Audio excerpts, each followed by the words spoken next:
Good morning বন্ধুরা।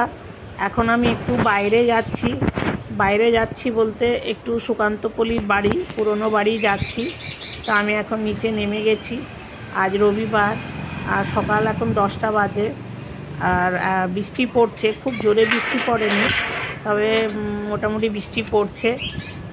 আমি টোটো চলে এসেছে, আমি দরজা খুলে বাইরে বেরিয়েছি। আমি এখন টোটোতে চেপে গেছি, টোটো করে যাচ্ছি। খুব একটা বাইরে বেরোতে পারি না, কিন্তু বৃষ্টি ওয়েদারে খুব ভালো লাগছে। ঠান্ডা ঠান্ডা ওয়েদার আছে, ঝমঝমে বৃষ্টি পড়ছে, খুব ভালো লাগছে। একটু দোকানের দিকে যাব, কিছু জিনিস কেনাকাটি করার আছে। বৃষ্টি পড়ছে, জানি না কতটা কিনতে পারবো, তবে কিছু জিনিস কিনতে হবে, সেগুলো কিনবো। 20 টাকা আর ওটা ডাটা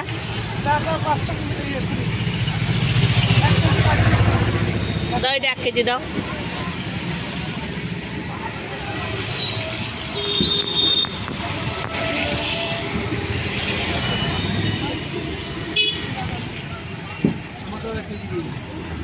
আর ডাটাটা কত বললে? 30 টাকা কিলো।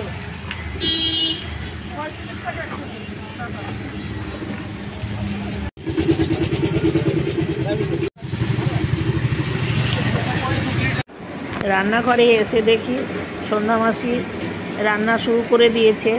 তো কালকে যে ডাটা কিনেছিলাম, সেই ডাটাগুলো রান্না করছে প্রেসারে, অনেক সিদ্ধ করে নিয়েছে, একটু ভাপিয়ে নিয়েছে, তারপরে বেগুন কেটেছে, আলু বেগুন মশলা দিয়ে ডাটা রান্না করবে। তো ডাটা কেটেছিল খুব সুন্দর, সেটা ভিডিও করতে পারিনি।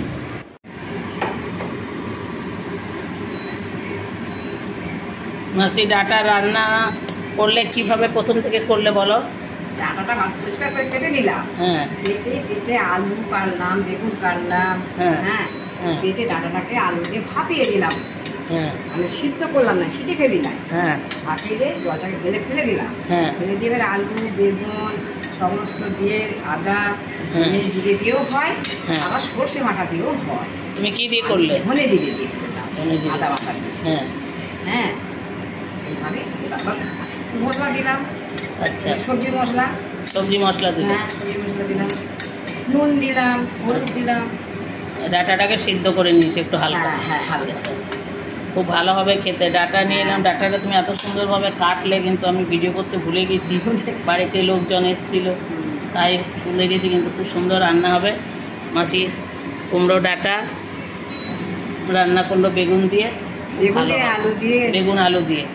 বেগুন আলু দিয়ে রান্না করলো। রান্না খুব ভালো হবে। সরষে বাটা দিয়ে নয়, জিরে গুঁড়ো, ধনে জিরে আদা। বন্ধুরা, সন্ধ্যা মাসি তো কুমড়ো ডাঁটার তরকারি আলু বেগুন দিয়ে রান্না করলো, বাকি রান্না ডাল সব কিছুই রান্না সন্ধ্যা মাসি করলো। তো সয়াবিনের তরকারি বানাবে, তো আমি বললাম সয়াবিনের তরকারিটা দাও, আমি বানিয়ে দিচ্ছি।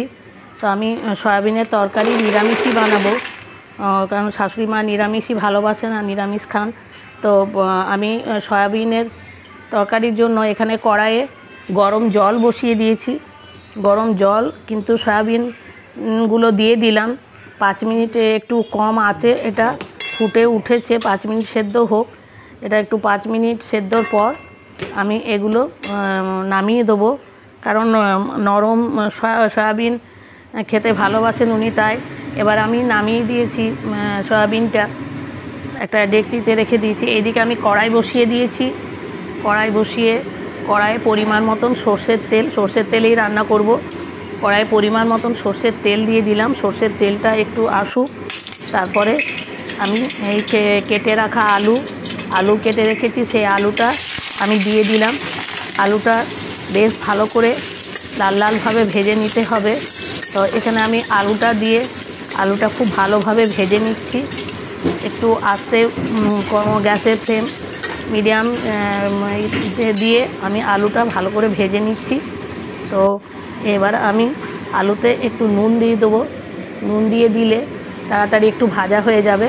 এবার আমি নুন দিয়ে দিলাম, নুন দিয়ে আলুটা সুন্দরভাবে ভেজে নিতে হবে। তো আলুটা আমি ভেজে নিচ্ছি। তারপরে বাকি জিনিসগুলো যা যা জিনিস দেওয়ার নিরামিষি সেগুলো আলুটা ভেজে রেখে সেটা তুলে রেখে তারপরে সেই জিনিসগুলো দেবো। আর একটু আলুটা দেখছি ভাজা হয়েছে কিনা, কিন্তু দেখছি ভাজা প্রায় অনেকটাই হয়ে গেছে, আর একটু ভাজা হবে। তো আর একটু খুন্তিতে করে নেড়ে ভেজে দিচ্ছি। আলু আর সয়াবিনেরই তরকারিটা একটু ঢাকা দিয়ে দিলাম, আর একটু ভাজা হোক, আর ঢাকাটা দিয়ে দিলাম। এইদিকে আমি সয়াবিনের এইগুলো যে জলটা, গরম জলটা ফেলে দিচ্ছি। গরম জলটা সব ফেলে দিয়ে এখানে আমি 2-3 বার ঠান্ডা জলে ভালো করে ধুয়ে নেব। তো গরম জলটা ফেলে দিলাম, এখানে 2-3 বার ঠান্ডা জলে আমি এগুলো খুব ভালো করে ধুয়ে নিচ্ছি। ধুয়ে এগুলো সব ভালো করে ধুয়ে নিয়ে খুব চিপে চিপে সয়াবিনগুলো তুলে নিতে হবে। তো এগুলো 2 বার আমি জল দিয়ে ঠান্ডা জলে ধুয়ে নিলাম, দিয়ে এবার ওগুলো তুলে নিব। এবার দেখছি যে কড়াইয়ে আলুটা একটু দেখছি অনেকটাই ভাজা হয়ে গেছে, লাল লাল হয়ে গেছে। এবার আলুটা একটা থালাতে তুলে রাখবো, তারপরে আমি রান্নাটা করব। তো আলুটা আমি দেখছি পুরোটা অনেক লাল লাল করে ভাজা হয়ে গেছে। তো আরেকটু ঢাকা দিয়ে দিলাম, কম করে, গ্যাসের ফ্লেম কম করা আছে। এইদিকে আমি সয়াবিনগুলো যে 2 বার ঠান্ডা জলে ধুয়ে নিয়েছি, তো এগুলো চিপে চিপে সয়াবিনগুলো একটা বাটি নিলাম, সেখানে তুলে রাখবো।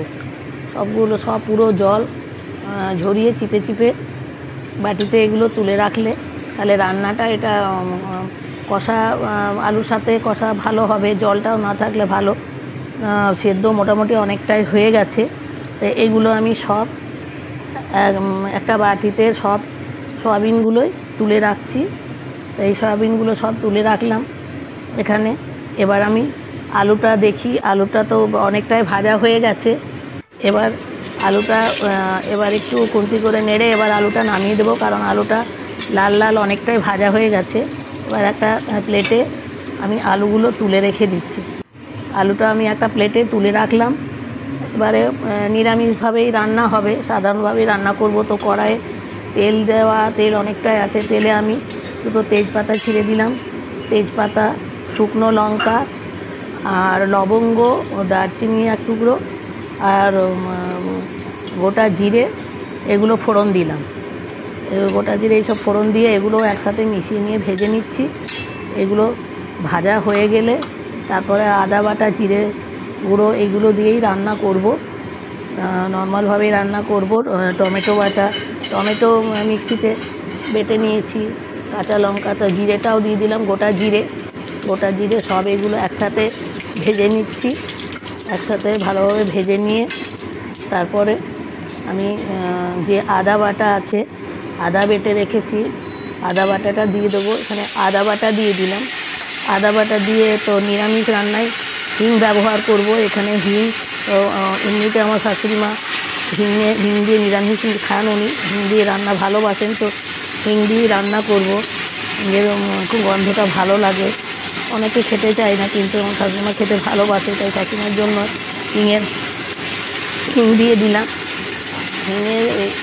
হিং দিয়ে খুব ভালো করে এগুলো একবার নেড়ে নিয়ে তারপরে বাকি মশলাগুলো দিতে হবে। মশলা, টমেটো মিক্সিতে বেটে রেখেছি, টমেটো, কাঁচা লঙ্কা বাটা হয়েছে। তো এগুলো একটু ভাজা হোক, ভাজা হয়ে গেলে বাকি জিনিসগুলো দেবো। হিঙের গন্ধ আমারও খুব ভালো লাগে, হিং দিয়ে রান্না করতে, নিরামিষ হিং দিয়ে রান্না খুব ভালো লাগে। তো হিং দিয়ে রান্নাটা আমি বেশি করি, নিরামিষ রান্না। তো এখানে টমেটো বাটাটা আছে মিক্সিতে, বাটিতে টমেটো বাটা ছিল, সেই টমেটো বাটাটা দিয়ে দিলাম। টমেটো বাটা দিয়ে এগুলো সব একসাথে কষে নিচ্ছি। একসাথে কষে নিয়ে একটু আস্তে আস্তে খুন্তি দিয়ে নেড়ে নিতে হবে। টমেটো পুরো বাটা, আর এখানে কাঁচা লঙ্কা বেটেছি, কাঁচা লঙ্কা বাটাও দিয়ে দিলাম। কাঁচা লঙ্কা, টমেটো সব একসাথে মিশিয়ে নিয়ে কষে নিচ্ছি। তো একসাথে কষা হয়ে গেলে তারপরে আমি জিরে ওগুলো দেবো। তো এবার আমি অনেকটাই তেল ছেড়ে গেছে, এবার আমি হলুদ দিয়ে দিলাম। 1 চামচের থেকে একটু কম হলুদ দিলাম। আর একটু দিতে হবে, একটু হলুদ দিয়ে দিলাম। আর হলুদ দিয়ে এগুলো খুব ভালো করে কষে নিচ্ছি। কষে নিয়ে এবার জিরে গুঁড়ো এগুলো দেবো। শুধু জিরে গুঁড়ো আর কাশ্মীরি জিরে গুঁড়ো দিলাম, 1 চামচের কমই আর একটু দিলাম জিরে গুঁড়ো দিয়ে। আর এবার কাশ্মীরি লঙ্কা কালারের জন্য দেবো। শুকনো লঙ্কা ফোড়ন দিয়েছি, কাঁচা লঙ্কা বাটা। কাঁচা লঙ্কাগুলো ঝাল আছে, উনি একটু ঝাল ঝাল দিনে তরকারি পছন্দ করেন, আবার রাত্রের তরকারি মিষ্টি করতে হবে সেটা পছন্দ করেন। তো আমি এবার কাশ্মীরি লঙ্কা রঙের জন্য দিয়ে দিলাম। তো এখানে কাশ্মীরি লঙ্কা দিয়ে সব একসাথে আবার কষে নিচ্ছি সুন্দরভাবে। একটু সময় ধরে আস্তে আস্তে কষে নিতে হবে, সেটা কষে নিচ্ছি। তারপরে এখানে একটু নুন দিয়ে দিলাম, নুন দিয়েছিলাম আলু ভাজার সময়, তাও আর একটু নুন দিয়ে দিলাম। এবারে নুন দিয়ে সব একসাথে সুন্দরভাবে কষে নিচ্ছি, গন্ধটা ভালো বেরিয়েছে। এবারে এটা আরেকটু ভাজা হয়ে গেলে এখানে একটু চিনি দিতে হবে। চিনি দিলে সব জিনিসের স্বাদটা ভালো হবে, সব পরিমাণ মতো সব কিছু ঠিক হবে, তাই একটু চিনি দিয়ে দেবো। চিনি আমি খুব একটা তরকারিতে দিই না, কিন্তু একটু উনি ভালোবাসেন, ঝাল ভালোবাসেন, কিন্তু একটু চিনি দিলে জিনিসটা আরও একটু ভালো হবে, সয়াবিনের তরকারি খেতে ভালো লাগবে। তাই একটু চিনি দিয়ে দিলাম, কম করেই দিলাম, হাফ চামচ চিনি দিয়ে দিলাম। এবার চিনি দিয়ে সব একসাথে কষে নিচ্ছি, একসাথে সব কষে নিয়ে এবার আলুগুলো তো ভাজাই আছে, প্রায় সেদ্ধও হয়ে গেছে, লাল লাল করে অনেকটা ভাজা হয়ে গেছে। এবার এগুলো সব একসাথে কষে নিয়ে আলুগুলো দিয়ে দিতে হবে। একটু সময় ধরে কষে নিচ্ছি, কাঁচা গন্ধ বেরোবে না, কিন্তু ভাজা অনেকটা সুন্দর গন্ধ বেরিয়েছে, ভাজা হয়ে গেছে। এবারে এই প্লেটে যে আলু ভাজা আছে, আলুগুলো ভেজেছি, ওগুলো দিয়ে দিলাম। এবার আলু দিয়ে এগুলো সব একসাথে কষে নিতে হবে, আবার আস্তে করে আরেকটু কষে নিতে হবে। কষে নিচ্ছি একটু সাবধানে আস্তে আস্তে করে, গ্যাসের ফ্লেম কম করে মিডিয়ামে দিয়ে একটু কষে নিচ্ছি, কারণ আলু তো অনেকটাই ভাজাও হয়ে গেছে, সেদ্ধও হয়ে গেছে। তো সেটা আমি কষে নিচ্ছি। আর এবার এগুলো সব একসাথে কষে নিয়ে আমি ওই সয়াবিনগুলো সব জল চিপে, যে শুকনোভাবে সয়াবিনগুলো তুলে রেখেছি বাটিতে, এবার সয়াবিনগুলো দিয়ে দেবো। এবার আমি এগুলো সব আমার ভাজা হয়ে গেছে, এবার আমি সয়াবিনগুলো দিয়ে দিচ্ছি। বাটিতে আছে সব সয়াবিনগুলো দিয়ে দিলাম। সয়াবিনগুলো দিয়ে আবার সব একসাথে সুন্দরভাবে কষে নিতে হবে, একটু খুন্তি দিয়ে নেড়ে সব একসাথে মিশিয়ে আস্তে আস্তে এগুলো কষে নিতে হবে। কারণ সয়াবিনটা সেদ্ধ আছে, কিন্তু একটু তো ভাজা, সব একসাথে ভাজা করতে হবে। তো সব একসাথে মিশিয়ে নিয়ে আমি আরেকটু করে খুন্তিতে নেড়ে নিচ্ছি। খুন্তিতে নেড়ে নিয়ে তারপরে আমি একটু ঢাকা দিয়ে দেবো। একটু ঢাকা দিয়ে সয়াবিনটা আরেকটু নরম হলে ভালো। তো এবার আমি একটু ঢাকা দিয়ে দিলাম। ঢাকা দিয়ে আর একটু ভাজা ভাজা মানে সেদ্ধ হয়েছে, তবুও একটা সব একসাথে মিশে যাক, একটু সেদ্ধ হবে। এটা হলে তারপরে এখানে আমি গরম জল ব্যবহার করব। গরম জল দিলে তাহলে তাড়াতাড়ি সেদ্ধ তো হয়েছে, খেতে একটু ভালো লাগবে। তো এখানে আমি ইন্ডাকশানে গরম জল করে রেখেছি। তো গরম জল আমি ওই মিক্সি জারে যে বাটিতে টমেটো বাটা সব ছিল ওখানে দিয়ে দিয়েছি। তো ওই জলটা, গরম জল আমি দিয়ে দিলাম। গরম জল দিয়ে একসাথে সব মিশিয়ে নিয়ে কষে নিচ্ছি। তো বেশি জল দেবো না, আবার বেশি ঝোলও রাখবো না, আর একদম শুকনোও রাখবো না, মাঝামাঝি রাখবো। তো একটু নামিয়ে নিয়ে একটু পরে একটু টেনে নেয় জলটা, তাই একটু জল রাখতে হবে। এমনি ডাল আর রান্না হয়েছে, খুব যে ঝোল রাখবো সেটা না, মাঝামাঝি ঝোল রাখবো। তো ঢাকা দিয়ে দিলাম। এবার ঢাকাটা খুলে দেখি মোটামুটি ফুটে গেছে, আর সয়াবিনের তরকারি আমার রান্না কমপ্লিট হয়ে গেছে। এবার এখানে আমি একটু গরম মশলা দেবো, একটু গরম মশলা দিয়ে দিলাম, খেতে ভালো লাগবে। তো একটু দিয়ে দিলাম গরম মশলা দিয়ে এগুলো আবার নেড়ে চেড়ে নিচ্ছি। একটু ভালোভাবে নেড়ে চেড়ে নিতে হবে, সব একসাথে মিশিয়ে নিয়ে একসাথে মিশিয়ে নিয়ে নেড়ে চেড়ে নিয়ে তারপরে নামাবার সময় একটু ঘি দিয়ে দেবো। ঘি দিয়ে দিলে খেতে আরও টেস্টি হবে। একটু ঘি দিয়ে দিলাম, আর একটু ঘি দেবো। ঘি দিলে এবার খেতে ভালো লাগবে। তো এবার ঘি দিয়ে 1 ফুট ফুটিয়ে নিয়ে তারপর আমি নামিয়ে দেবো। মোটামুটি আমার সয়াবিনের তরকারি হয়ে গেল। সব রান্নায় সন্ধ্যা মাসি করে নিয়েছে। তো এবার আমি সয়াবিনের তরকারিটা করে নিলাম। তো সয়াবিনের তরকারি আমার কমপ্লিট হয়ে গেল। একটু ঢাকাটা দিয়ে দিই। একটু ঢাকাটা দিয়ে একটু ফুটে উঠলেই আমার সয়াবিনের তরকারি রেডি। বন্ধুরা, এখানে আমি সয়াবিনের তরকারি আগে ভিডিওতে 2বার বানিয়েছি। এখন এই শরীর খুব খারাপ, রান্না করাই হয় না। তো তাও সয়াবিনের তরকারি আমার শাশুড়ি মা খেতে খুব ভালোবাসেন। তো যাই হোক, ভালো হবে কি না জানি না, কিন্তু আমি মাছি সব রেডি করে দিয়েছে। আমি রান্নাটা করলাম। তো সয়াবিনের তরকারি আমার এখানে হয়ে গেল। এবার খেয়ে বুঝতে পারবো, সবাই খেয়ে বুঝতে পারে কীরকম কী হয়েছে। তো এখানে আমার সয়াবিনের তরকারি সয়াবিনের তরকারি রেডি হয়ে গেল। বন্ধুরা, সয়াবিনের তরকারি খেয়েছি। এখন দুপুরবেলা খাওয়া দাওয়া হয়ে গেছে। তো রান্নাটা মোটামুটি খুব ভালো হয়েছিল। শাশুড়ি মাও বললো খুব ভালো হয়েছে। আর মাসি যে বেগুন আলু দিয়ে ডাঁটা বানিয়েছিল, ওই তরকারিটাও খুব সুন্দর হয়েছে। মাসি রান্না খুব ভালো করে। দেখা হবে আবার পরে।